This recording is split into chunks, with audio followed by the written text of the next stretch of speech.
All Alone, एक अफगान शरणार्थीको कथा यसरी सुरु हुन्छ। लामो सङ्घर्षपछि सन् 1992मा शान्ति सम्झौता भयो। सर्वहाराले सुखको सास फेर्न पाए। केही दिनहरूकै लागि भए पनि विदेशी शक्तिहरूले सम्पूर्ण प्रक्रिया नसकिँदासम्मका लागि अन्तरिम सरकार बनाउने भनेर लगभग सबै राजनैतिक पार्टीहरूलाई उचाल्यो। तर थोरै मात्र आन्दोलनमा उठ्यो, किनभने सङ्क्रमण कालको लागि मात्रै भनिएको सरकारमा अधिकार जति जम्मै विदेशी दलालहरूको जिम्मामा लगाइएको थियो। सडक तातिरहेकै बेला इस्लामिक स्टेट अफ अफगान र काबुल सरकारको विरुद्ध हेजो-ई-गुलुबुद्दिन पार्टीले युद्धको घोषणा गर्यो। त्यो पार्टीको अगुवा मेरो बाजे गुलुबुद्दिन हिकमत्यार थिए। 2 वर्षपछि पार्टीको संरचना बदलेर पारम्परिक इस्लामिक स्कुलमा पढेका विद्यार्थीहरूसँग मिलेर विद्यार्थी आन्दोलन चर्काउनु भयो हजुरबुवाले, जसलाई तालिब भनिन्छ। यो आन्दोलनलाई पाकिस्तान, अमेरिका लगायतले सहयोग गर्थे। यो बीचमा लाखौँ सर्वसाधारणको ज्यान गयो। कहिल्यै नरुकिने हिंसा र अत्याचार युवाहरूलाई गतिलो कारण बन्यो युद्धमा होमिनका लागि। युद्धकै क्रममा मेरा आमा र बुवाको विवाह पनि भयो।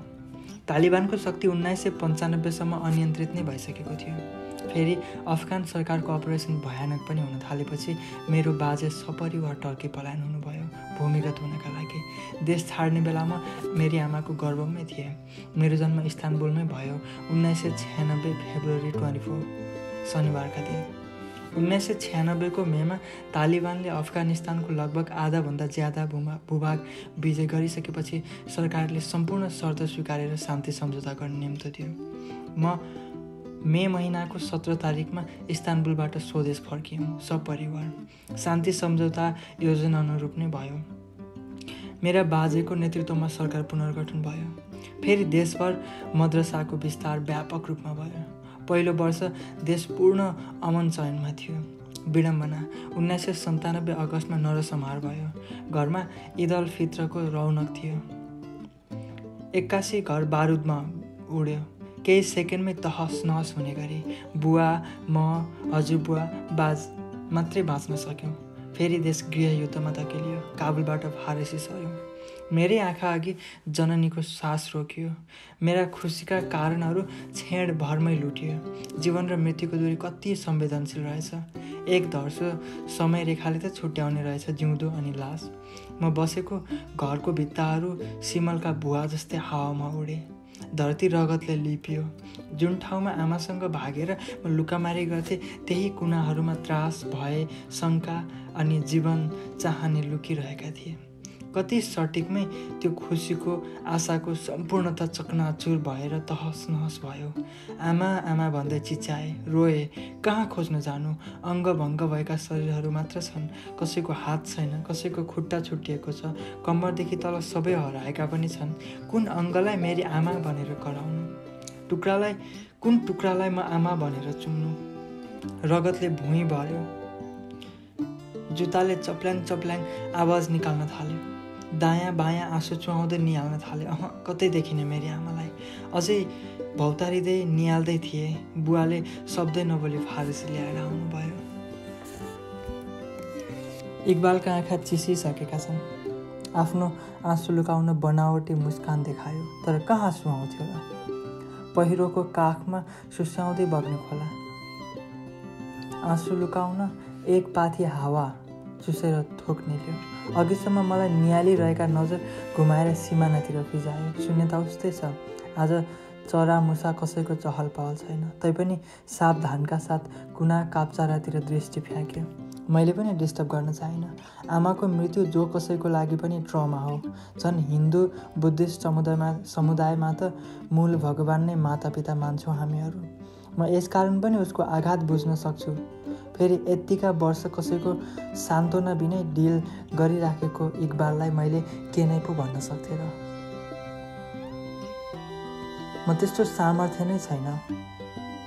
म भित्र त्यस्तो सामर्थ्य नै छैन जस्तो लाग्छ। एक घुटकी पानी पिएर लामो श्वास लियो र फेरि पुनर्स्मृति गर्न थाल्यो। 1997 देखि त देशमा झन् अराजकता छायो। तालिबानको उग्रतालाई साम्य पारेको थियो 96 मे 17 को सम्झौताले। देशवासीले ढुक्कको सास फेरेका थिए।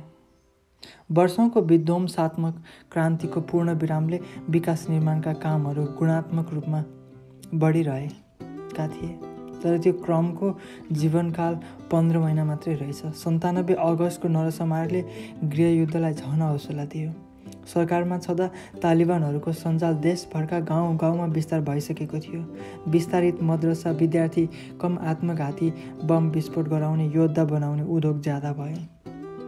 आधुनिक हात हतियारको व्यवस्थापन पनि तालिबानहरूले सरकारमा छँदै गरिसकेका रहेछन्। नरसंहारपछि त सरकार र तालिबान बीच कसले कति धेरै मान्छे मार्न सक्ने कम्पिटिसन नै चल्यो। आज यति सरकारी कर्मचारीको इन्काउन्टरमा हत्या, आज यति तालिबानी आतङ्कवादीको हत्या भयो। दिनहरूको समाचार यस्तै हुन्थ्यो। दुवै पक्षले मनलाग्दी हत्या हिंसा बढाए। अन्यायमा पर्ने सर्वहारा।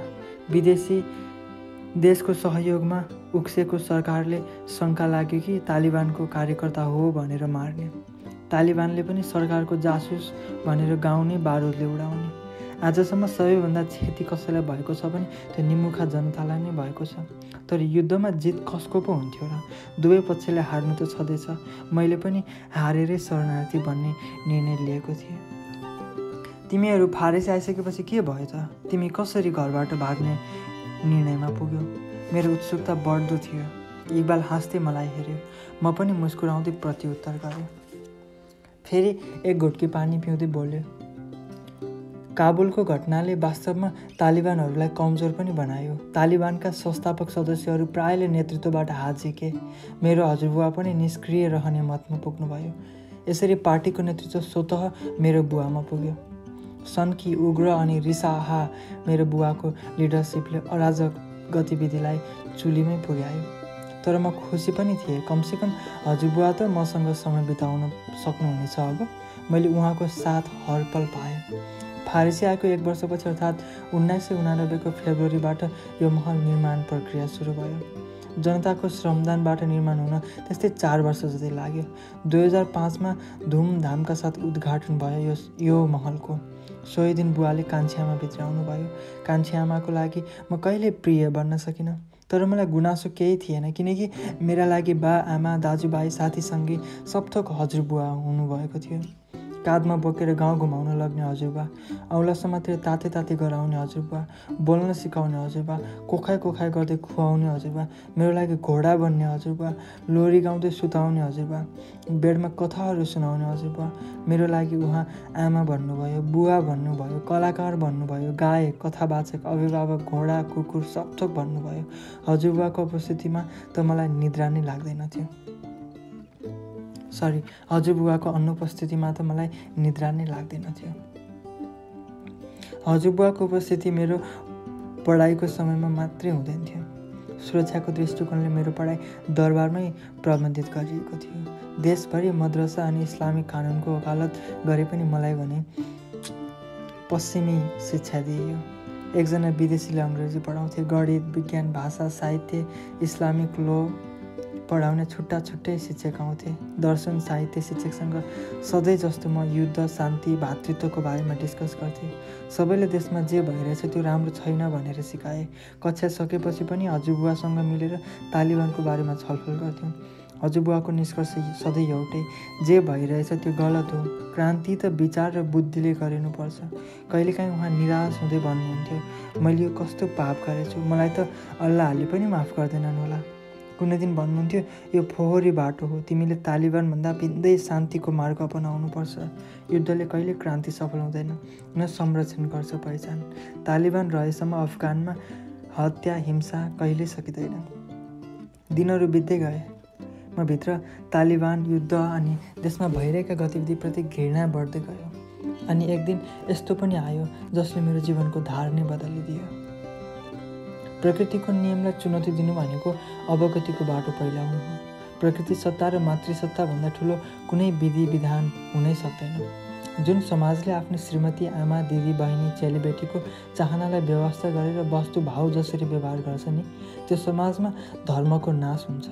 मेरो समुदायमा पनि यही भयो। नारीहरूलाई प्रत्यक्ष अप्रत्यक्ष रूपमा सहवासको माध्यम बनाइँदै गयो। आमाहरूलाई छोरा जन्माएर तालिबानको लडाकु र छोरी जन्माएर लडाकुको यौन सेविकाको रूपमा भर्ती गराउने मसिनको रूपमा मात्रै लिइयो। झन् मेरो बुवाको कार्यकालमा त यो डढेलो जसरी फैलियो। उता अमेरिका र रसियाको हस्तक्षेपले न तालिबानहरू सम्झौतामा आउन चाहे न सरकारी पक्ष नै। युद्धले चरमोत्कर्ष रूप लियो। बस्तीहरूमा हर्ष कम र शोक ज्यादा भए। दिनौँ जसो छिमेकमा कोही न कोही मरिरहेको हुन्थ्यो। यति हुँदाहुँदै पनि सरकारले वार्षिक बजेटको आधाभन्दा धेरै त गृहयुद्धमै छुट्याइरह्यो। तालिबानभित्रै पनि मतभेद देखिन थालिसकेको थियो। संस्था स्थापना गरेको पुस्ता शान्ति सम्झौतामा जाने निर्णयमा पुग्यो। तर नेतृत्वमा रहेको युवा पुस्ताले जबसम्म तालिबानलाई सरकार हस्तान्तरण गरिँदैन तबसम्म युद्ध जारी नै राख्ने कुरामा ढिप्पी गरेपछि आन्तरिक कलह चुलिन थाल्यो। घरभित्रै बुवा र हजुरबुवा दुश्मन जस्तै व्यवहार गर्थे। चर्काचर्कीले घरको माहौल नै बिथोल्यो। मैले के नै पो गर्न सक्थेँ र कुनामा बसेर आमा सम्झिँदै रुनु सिवाए। यो कुरा 2010तिरको हो। हजुरबुवाको नेतृत्वमा तालिबान संस्थापक टिमले काबुल सरकारलाई शान्ति सम्झौताको लागि तयारी भएको कुरा उल्लेख गरेर संस्थागत पत्र लेखेछ, जुन प्रसङ्ग तत्कालीन नेतृत्वलाई थाहै थिएन। मैले हजुरबुवालाई सोधेको थिएँ के यो सही काम हो र? उहाँले यसो भन्नुभएको थियो, यो 1.5 दशकको अवधिमा 30 लाख सर्वहाराले प्राणको मूल्य दिए। करोडौँ विस्थापित हुनु पर्यो। त्यत्तिकैले शरणार्थी भएर जीवनको भिक्षा मागिरहेछन्। 1995देखि अहिलेसम्म लाखौँ आमाहरूले छोराछोरी गुमाए। नाबालकहरूले आमा बुवा गुमाए। कति चेलीहरू बलात्कृत भए लेखाजोखा छैन। के मान्छेको जिन्दगी यति सस्तो हुन्छ र? ती अनाथहरूको विधवा नारीहरूको श्राप के यो मुलुकलाई लाग्दैन र? कहिल्यै नसकिने युद्धले करोडौँ जनताको मानसिक स्वास्थ्यमा के असर गरिरहेको छैन र? के भावी पुस्तालाई यो सब भद्रगोलको घृणा नलाग्ला र? जन्मदै नजन्मेका बिचरा भ्रूणहरूको के दोष? तिनीहरूले जन्म नपाउनुपर्छ। आमा बुवाको काखमा खेलेर हुर्कन पाउनुपर्छ, सपना देख्न पाउनुपर्छ, युवा बन्न पाउनुपर्छ, सपना पुरा गर्न पाउनुपर्छ अनि बम बारुदभन्दा टाढा रहेर शान्तिको जीवन जिउन पाउनुपर्छ। यसको लागि तालिबानको अन्त्य अत्यन्त जरुर छ। यदि मैले यही मुद्दा तिम्रो बाबासँग उठाएँ भने उसले एकपटक नसोची रद्द गर्नेछ। त्यसैले यो कदम चालेको हो बाबु, नडराऊ, राम्रै हुन्छ। मेरो कपाल सुमसुम्याउँदै सोचमा हराउनु भएको थियो हजुरबुवा। म पनि उहाँकै काखमा निधाएछु। अनि एक दिन साँझपख म हजुरबुवाको ढाडमा चढेर घोडा सवारी खेल खेलिरहेको थिएँ। शीतल हावाले कौशी अति रोमाञ्चित बनाएको थियो। हामी दुवैजना एकअर्कामा हराएका थियौँ। त्यत्तिकैमा कसैको आगमन भयो र भन्यो, हजुरलाई सभा कक्षमा बोलाइ बक्सेको छ। त्यो मान्छे जसरी आएको थियो त्यसरी नै हुर्रिएर गयो। हजुरबुवाको मुहारको रङ बदल्यो। डर र शङ्काले गर्लामै ढाक्यो। काबुलबाट सरकारी पक्षको पत्र आएछ। बुवाको आक्रोश 1000 गुणाले बढ्यो। उसै त हजुरबुवासँग दुश्मनी चार्किराखेको बेला जति नै रिस आवेग भए पनि एउटा मुस्लिम छोराले आफ्नो पिताको क्षति गर्दैन भन्ने लागेको थियो। किनकि बाबा मुस्लिम कुरानले त मातापितालाई भगवानको दर्जा दिएको छ। कुरान कट्टरपन्थीले आफ्नो पिताको क्षति गर्नै सक्दैन। तर धर्म हराइसकेको थियो। हजुरबुवालाई त्यो रात हात खुट्टा बाँधेर बन्दी बनाइयो। भोलि बिहान आकस्मिक बैठकको आह्वान गरियो। हजुरबुवालाई थुनेर राखेको जेलमा अरू 12-15 जना पनि थिए, सबै तालिबान संस्थापक। ती सबैले सहमतिमै सरकारलाई पत्र लेखेका थिए। तर धर्म हराइसकेको थियो। म रातभर हजुरबुवालाई थुनेर राखेको जेल नजिकै गएर बसेँ। बिस्तारामा निद्रा पर्दै परेन। कसरी परोस् जब मेरो आरामदायी बिस्तारा हजुरबुवाको काख चुप बन्दैछ। रातभर लोरी सुनाएर सुताउन खोज्नुभयो। हाय, कति निस्वार्थ माया थियो त्यो। तर धर्म हराइसकेको थियो। एका बिहानै बैठक बसेछ। फाँसीको सजाय सर्वसम्मतिले पारित गरेछन्। हजुरबुवाको टाउकोमा कालो झोलाले घाँटीसम्म छोपेर लग्यो। जेलबाट दुईजना बन्दुकधारीले हात समातेर कतै लग्दै गर्दा उहाँले भन्दै हुनुहुन्थ्यो, इकबाल, तिमी यो संसारबाट टाढै बस्नुपर्छ। तर धर्म हराइसकेको थियो र यसरी एक युगको जबरजस्ती अन्त्य गरियो। तर मेरो नयाँ जिन्दगी सुरु भयो, नयाँ लक्ष्य सुरु भयो, तालिबानको अन्त्य।